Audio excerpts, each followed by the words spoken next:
الحمد لله وكفى وسلام على عباده الذين اصطفى أما بعد فقد قال الله تبارك وتعالى في القرآن المجيد والفرقان الحميد فأعوذ بالله من الشيطان الرجيم بسم الله الرحمن الرحيم وَإِذَا سَأَلَكَ عِبَادِي عَنِّي فَإِنِّي قَرِيبٌ أُجِيبُ دَعْوَةَ الدَّاعِ إِذَا دَعَانِ فَلْيَسْتَجِيبُوا لِي وَلْيُؤْمِنُوا بِي لَعَلَّهُمْ يَرْشُدُونَ. وقد ورد في الحديث عن انس بن مالك رضي الله تعالى عنه أن النبي صلى الله عليه وسلم الدعاء مخ العبادة رواه الترمذي. وعن سلمان رضي الله تعالى عنه قال قال رسول الله صلى الله عليه وسلم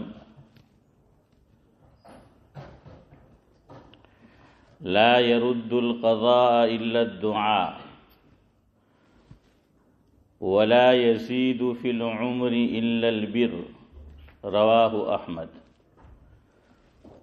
وعن أبي أمامة رضي الله تعالى عنه قال قيل يا رسول الله أي الدعاء أسمع؟ قال جوف الليل الآخر ودبر الصلوات المكتوبات او کما قال علیہ الصلاۃ والسلام رواہ الترمذی.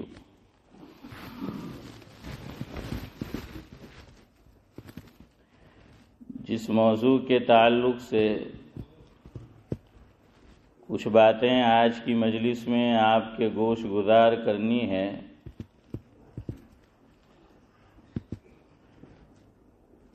تو اس موضوع کے تعلق سے شاعر مشرق علامہ اقبال علیہ الرحمہ نے ایک بات کہی ہے، تو وہیں سے اپنی گفتگو کا آغاز کرتا ہوں. وہ لکھتے ہیں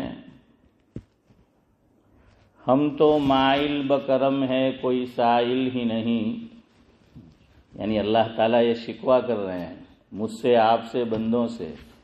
یہ علامہ اقبال کا بہت مشہور کلام ہے شکوہ اور جواب شکوہ. تو یہ جواب شکوہ ہے، اللہ تعالیٰ کی طرف سے شکوہ ہے مجھ سے اور آپ سے. تو اللہ تعالیٰ شکوہ کر رہا ہے کہ ہم تو مائل بکرم ہے کوئی سائل ہی نہیں، راہ دکھلائے کسے کوئی رہ رو منزل ہی نہیں. کہ ہم تو دینے کو تیار ہے، ہمارا کرم تو مائل ہے دینے کے لیے، لیکن سوال یہ ہے کہ کوئی مانگنے والا بھی تو ہو. ہم تو سیدھا راستہ دکھلانے کو تیار ہے، اللہ تعالیٰ فرماتے ہیں، لیکن کوئی آئے تو صحیح، کوئی مانگے تو صحیح، کوئی اس راہ میں قدم رکھے تو صحیح، توفیق مانگ کر دیکھے تو صحیح. والذین جاہدوا فینا لنہدینہم سبلنا. گویا اقبال نے اس کا ترجمہ کیا ہے، ہم تو مائل بکرم ہے کوئی سائل ہی نہیں، راہ دکھلائیں کسے کوئی رہ رو منزل ہی نہیں. تربیت عام تو ہے جوہر قابل ہی نہیں. تربیت عام تو ہے جوہر قابل ہی نہیں. اللہ اکبر. اگلا مصرع ہے ہو جس سے آدم کی تعمیر یہ وہ گل ہی نہیں. وہ کہہ رہے کہ جس سے آدم کی تعمیر ہو یہ وہ مٹی نہیں ہے، اس میں قابلیت ہی نہیں ہے، قابلیت کا جوہر نہیں ہے. کوئی جوہر تو پیدا کرے، کوئی قابلیت تو پیدا کرے اور آئے ہماری طرف ہم سے مانگے، دیکھے پھر ہم کیا کرتے ہیں. آگے اقبال لکھتے ہیں کوئی قابل ہو تو ہم شان کئی دیتے ہیں، ڈھونڈنے والوں کو دنیا بھی نہیں دیتے ہیں۔ کوئی قابل تو ہو، ہاں کوئی قابل ہو تو ہم شان کئی دیتے ہیں، ڈھونڈنے والوں کو دنیا بھی نہیں دیتے ہیں۔ لوگ کہتے ہیں کہ امریکہ، اس کی تلاش کس نے کی؟ ہاں منظور بھائی کہہ رہے اولمبس یا کولمبس جی،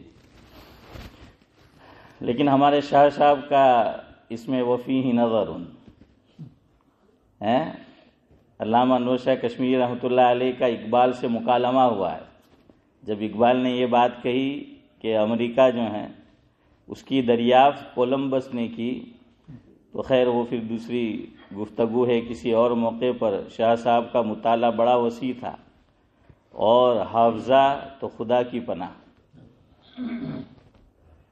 ایک بزرگ نے ان کے انتقال کے بعد لکھا کہ شاہ صاحب کی جو زندگی تھی اور جو حافظہ تھا، تو جو صحابہ کرام کا ہوا کرتا تھا وہ تھا، فرمایا ان کی مثال ایسے سمجھ لیجئے کہ صحابہ کا قافلہ گزر رہا تھا، پیچھے ایک آدمی پیچھے رہ گیا، یہ وہی ہے۔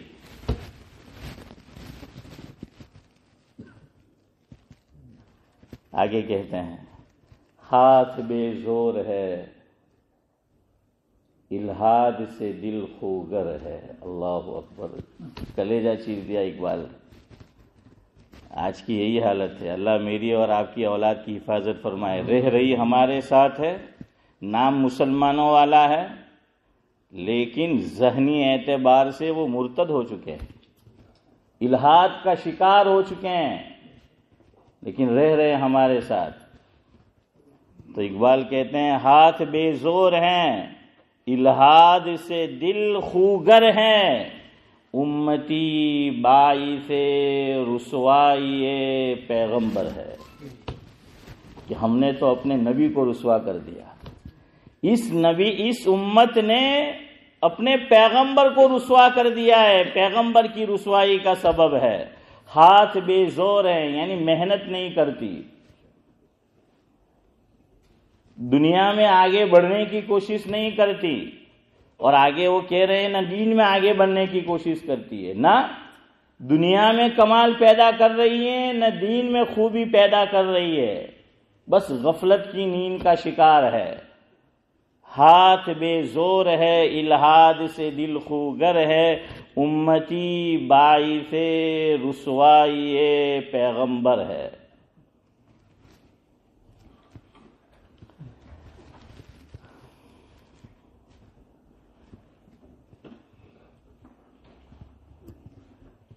کس قدر شاخ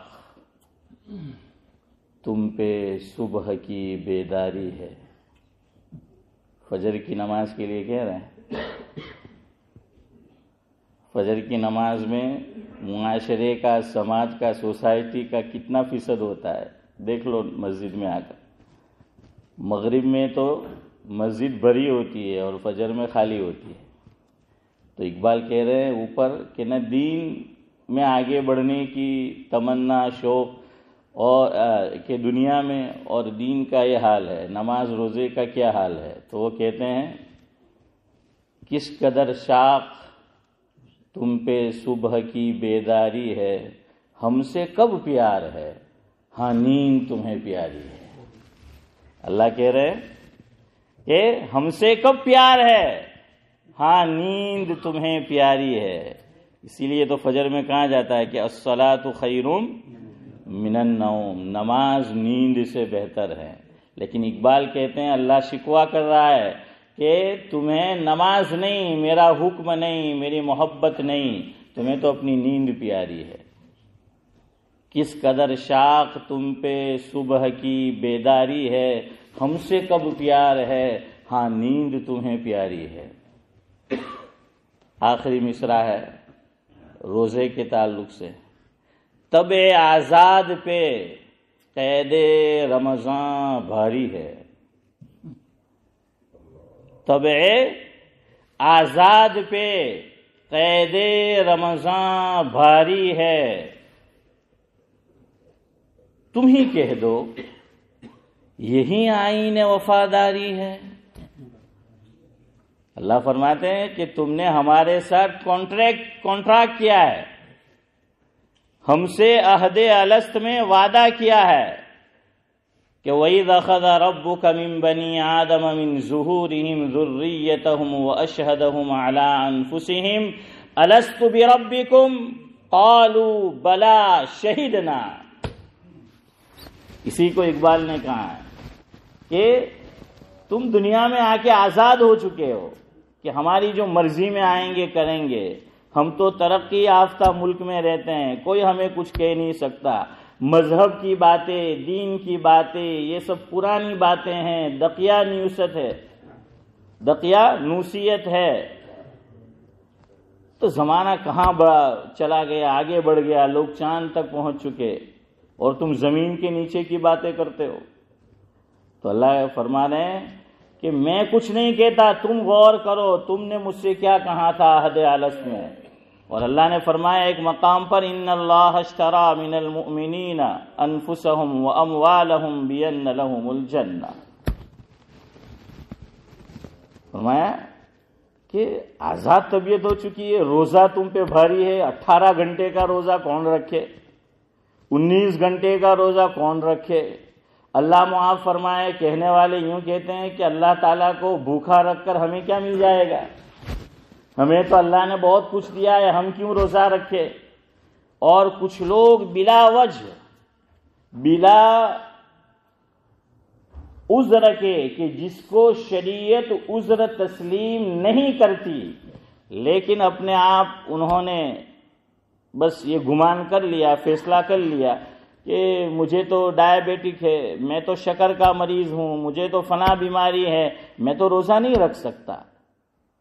حالانکہ باقاعدہ فقہا نے یہ بات لکھی ہے کہ آدمی کب فیصلہ کرے گا، کیسے فیصلہ کرے گا کہ وہ روزہ رکھے گا یا نہیں رکھے گا، یہ میرے اور آپ پہ نہیں چھوڑا ہے۔ فَاسْأَلُوا أَهْلَ الذِّكْرِ إِن كُنتُمْ لَا تَعْلَمُونَ۔ فرماتے ہیں کہ نماز تم پہ بھاری، فجر میں اٹھا نہیں جاتا، روزہ تم پہ بھاری کہ طبع آزاد پہ قید رمضان بھاری ہے، تم ہی کہہ دو یہی آئین وفاداری ہے۔ اور اوپر کہا تھا کہ دین سے بیزار ہو رہے ہو، دین چھوڑ رہے ہو، الحاد کا شکار ہو رہے ہو، فرمایا تم مسلمان ہو اور سنو، قوم مذہب سے ہیں، مذہب جو نہیں تو تم بھی نہیں۔ قوم مذہب سے ہیں، مذہب جو نہیں تو تم بھی نہیں۔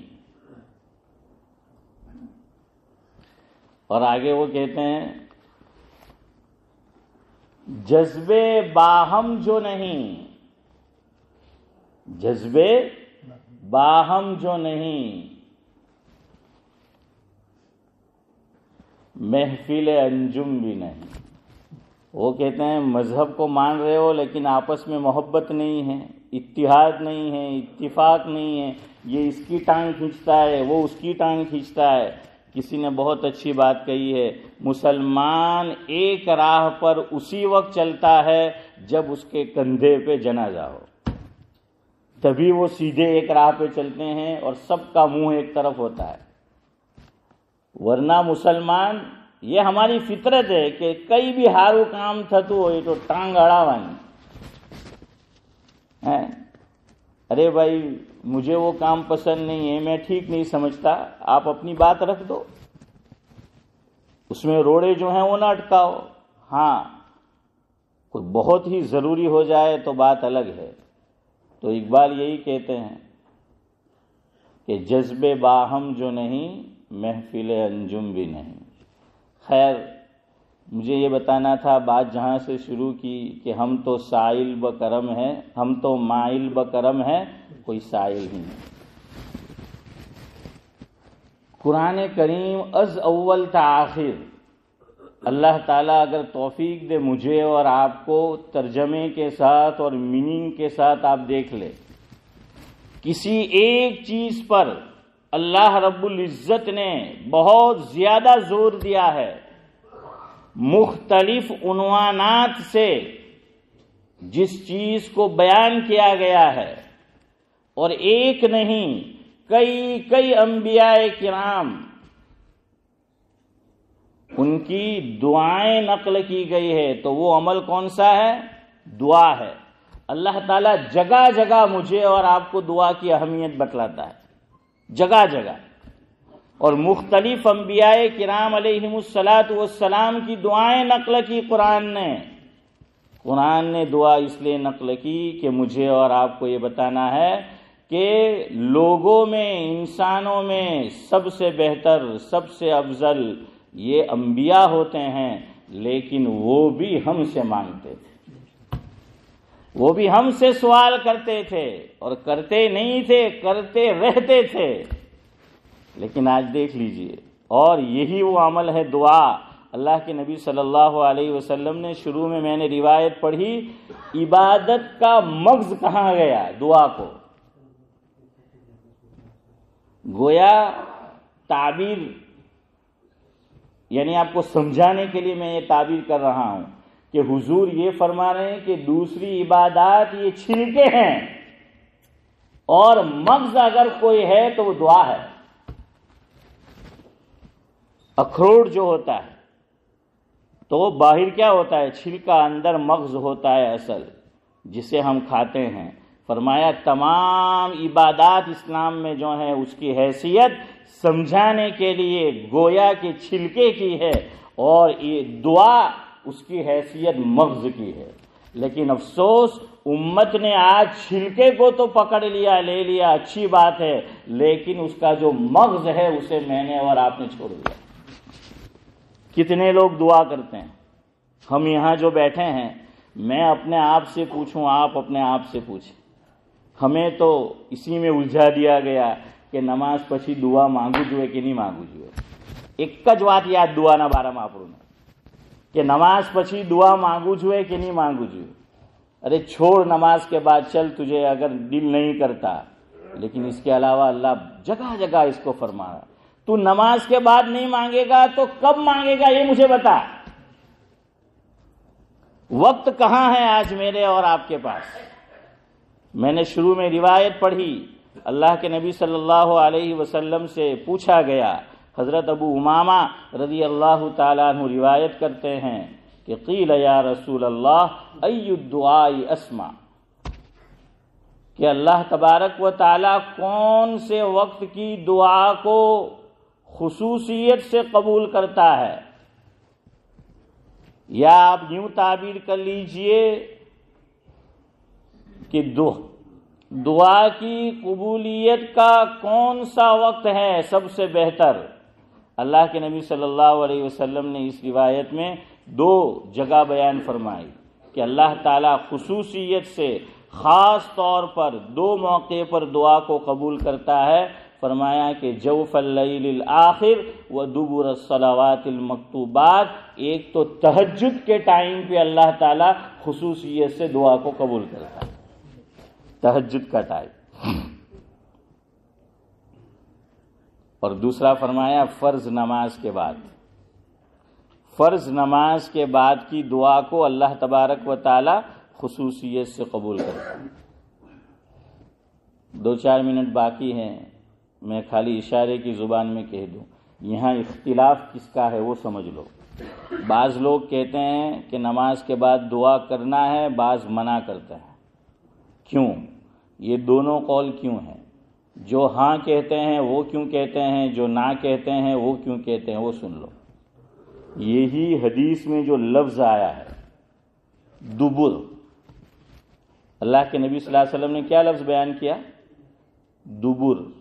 ادھر دیکھو، اس کو دبر کہتے ہیں، یہ جو حصہ ہے اس کو کیا کہتے ہیں؟ دبر۔ آگے کے حصے کو قبل کہتے ہیں، اور پیچھے کے دبر، اس کو دبر کہا جاتا ہے۔ تو جب اللہ کے نبی صلی اللہ علیہ وسلم سے سوال کیا گیا کہ دعا کے لیے کون سا وقت سب سے افضل ہے، تو حضور نے فرمایا دبر الصلوات المکتوبات. یہ بات چلی کہاں سے ہے؟ جو لوگ منع کرتے ہیں نماز کے بعد دعا کو. ابن تیمیہ کا نام تو آپ نے سنا ہوگا. ان کے شاگرد ہے ابن قیم علیہ الرحمہ. ابن قیم علیہ الرحمہ کی مشہور زمانہ تصنیف ہے جس کا نام ہے زاد المعاد. زاد المعاد میں ابن قیم علیہ الرحمہ نے یہ لکھا ہے کہ وکان شیخنا، کہ ہمارے شیخ یعنی اس سے مراد ابن تیمیہ علیہ الرحمہ فرماتے ہیں کہ وہ یہ فرماتے کہ دبور الصلوات المکتوبات یحتمل قبل السلام و بعدہ، کہ اس میں دو احتمال ہے کہ دبر سے یہاں مراد ہے سلام سے پہلے دعا کرنا، یعنی نماز کا سلام میں اور آپ پھرائے اس سے پہلے دعا کرنا. وبعدہ، اور دوسرا مفہوم یہ ہے کہ نماز کا سلام میں اور آپ پھرا دے اس کے بعد دعا کرنا. دونوں احتمال ہے. یہ ابن تیمیہ فرما رہے ہیں کہ دونوں احتمال ہے، لیکن بیان کرنے والے صرف ایک ہی بات بیان کرتے ہیں. یہ نہیں کہتے کہ ابن تیمیہ نے یہ بھی فرمایا ہے کہ یہ بھی احتمال ہے کہ یہاں دبر سے کیا مراد ہے. تو فرمایا دو احتمال، یا تو سلام سے پہلے دعا کرنا یعنی نماز ہی کے اندر درود شریف کے بعد، یا سلام کے بعد، دونوں احتمال ہے. ہاں ابن تیمیہ نے یہ لکھا ہے کہ میرا رجحان اس طرف ہے کہ یہاں مراد سلام سے پہلے ہونا چاہیے، اور انہوں نے دلیل میں یہ بات نقل کی کہ جیسے جانور ہوتا ہے، جانور کی دبر کہاں ہوتی ہے؟ اس کی جو باڈی ہے اس کے بالکل اخیر میں. تو فرمایا کہ وہ جانور کی باڈی ہی میں وہ دبر کا حصہ ہوتا ہے، کوئی باہر سے الگ چیز نہیں ہوتی، اور وہ دبر کا حصہ بالکل اخیر میں ہوتا ہے. تو فرمایا کہ یہاں بھی اس سے مراد یہی ہے کہ نماز ختم ہو رہی ہے، اس کا سب سے آخری حصہ درود شریف کے بعد، کہ یہ دبر سے مراد ہے کہ سلام سے پہلے نماز ہی کے اندر دعا کر لی جائے، دعا مانگ لی جائے. لیکن ایک شرط ہے، نماز کے اندر جو دعا ہوگی وہ عربی زبان ہی میں ہوگی، اور لینگویج میں دعا نہیں مانگ سکتے. اب عربی کسے آتی ہے؟ کون جو ہے وہ مانگے گا؟ یہ تو ابن تیمیہ کی بات ہوئی. اب دوسری طرف کی جو رائے ہے، وقت نہیں ہے کہ میں آپ کو جو ہے اس کے دلائل دیتا کہ وہ لوگ جو ہیں کیا کہہ رہے. البتہ حضرت مولانا مفتی سعید احمد صاحب پالنپوری نور اللہ مرقدہ، اللہ تعالی حضرت کے درجات بلند فرمائے، حضرت یہ فرماتے تھے کہ ہمارے اکابر نے چونکہ عجمی لوگ عربی نہیں جانتے اور عام لوگ کہاں عربی جانیں گے، اور عام کو چھوڑیے امام صاحب جو نماز پڑھانے والے ہوتے ہیں میرے جیسے، وہ بھی ربنا کے علاوہ عربی نہیں جانتے، تو وہ کیا مانگیں گے. فرمایا اللہ تعالیٰ سے رشتہ کٹ نہ جائے اور حضور کی اس حدیث پہ بھی عمل ہو جائے کہ بھائی نماز کے بعد دعا قبول ہوتی ہے، نماز میں تو ہم مانگ نہیں سکتے، اس لیے ہمارے علماء نے یہ فرمایا کہ نماز کے بعد جو ہے وہ مانگ لے تاکہ اس پہ جو ہے وہ عمل ہو جائے. تو آپ دیکھ لو، آج میں اپنے اوپر غور کروں، آپ اپنے اوپر، آپ میں یہ صلاحیت، کیپیسٹی، قابلیت ہے کہ آپ عربی میں دعا مانگیں گے؟ کلام الناس اور قبیل کی کوئی بات نہیں. جی کلام الناس، جی آپ اپنا مجمع جاتے کہ باقی یہ دعا نہیں کرے، کیونکہ اللہ نے انسان اور جی حضرت یہ فرما رہے ہیں کہ دعا میں بھی پھر وہ کلام الناس نہیں ہونا چاہیے، دعا جو ہے وہ ہونی چاہیے عربی کے اندر جو ہے وہ ہم مانگیں. تو اس لیے یہ چیز رکھی تھی. تو اللہ کے بندو اللہ سے مانگا کرو. آج ہم نے جو ہے اللہ سے مانگنا چھوڑ دیا، جتنا اللہ توفیق دے اس کے علاوہ بھی مانگو. حضرت مولانا ابرار احمد صاحب دلیوی رحمۃ اللہ علیہ فرماتے تھے ہم 8 گھنٹے 10 گھنٹے سبب کے درجے میں کام کرتے ہیں، ہمیں یقین ہے جاب کریں گے، بزنس کریں گے، پیسہ آئے گا۔ جو مسبب الاسباب ہے، جو رازق ہے، اس سے ہم پہ یہ یقین نہیں ہے، ہم 8 منٹ دن میں اس کے پاس نہیں مانگتے، وہاں 8 گھنٹے یہاں 8 منٹ نہیں۔ اور شکوہ ہے کہ ہماری زندگی میں یہ پریشانی، امت کو یہ پریشانی۔ وقت جو ہے ہو چکا ہے، گفتگو ختم کرتا ہوں۔ شاعر نے کتنی اچھی بات کہی ہے، غور کر لینا، تشریح کا وقت نہیں ہے۔ تم کو یہ شکوہ ہے کہ ہمارا مدعا ملتا نہیں، تم کو یہ شکوہ ہے کہ ہمارا مدعا ملتا نہیں، دینے والے کو گلہ یہ ہے کہ گدا ملتا نہیں۔ بندے کی بے نیازی دیکھ کر کہتا ہے یہ رب کریم، بندے کی بے نیازی دیکھ کر کہتا ہے یہ رب کریم، دینے والا دے کسے دستے دعا ملتا نہیں۔ ہیں تو بھائی مانگیں گے اللہ سے، اور خوب مانگیں گے۔ اللہ مجھے بھی توفیق دے، آپ کو بھی توفیق دے۔ سبحان اللہ و بحمدہ، سبحانک اللہم و بحمدک، نشہد ان لا